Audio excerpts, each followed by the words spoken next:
পুজোর বাকি আর কয়েকদিন, তার আগে পুলিশ ও প্রশাসনের জোর তৎপরতা। ভিড় সামাল দেওয়ার জন্য যথাযথ পরিকাঠামো থাকছে তো পুজো মণ্ডপগুলিতে, মানা হচ্ছে তো অগ্নি নির্বাপন সহ অন্যান্য সুরক্ষা বিধি। এইসব খতিয়ে দেখতেই সোমবার মধ্য উত্তর কলকাতার বিভিন্ন পুজো মণ্ডপ ঘুরে দেখেন পুলিশ কর্তারা। সঙ্গে ছিলেন দমকল, সিএসসি ও কলকাতা পুরসভার আধিকারিকরাও।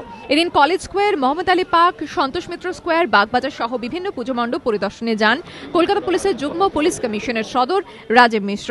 সঙ্গে ছিলেন ডিসি নর্থ গৌরব শর্মা, ডিসি সেন্ট্রাল ডিপি সিংহ সহ অন্যান্য পুলিশ কর্তা।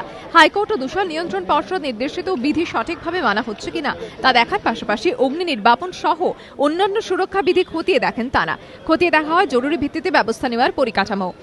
বিভিন্ন প্যান্ডেলগুলোতে entry route, exit route, circulation plan কি আছে, কেএমসি, পিডব্লিউডি, সিএসসি এদেরকে নিয়ে বিভিন্ন এজেন্সির সঙ্গে পূজা অর্গানাইজার্সদের যা ইস্যু আছে ওইগুলোকে রিজলভ করার চেষ্টা করছি।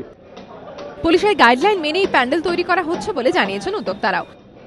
আমাদের এন্ট্রান্স পয়েন্ট দেখলেন, এক্সিট পয়েন্ট দেখলেন, ঠিক আছে কিনা, যা মেজারমেন্ট, যা উইডথ সেসব ঠিক আছে কিনা। মঙ্গলবার দক্ষিণ কলকাতায় বিভিন্ন পুজো মণ্ডপ ঘুরে দেখবেন পুলিশ কর্তারা। প্রকাশ সিংহ রিপোর্ট, এবিপি আনন্দ, কলকাতা।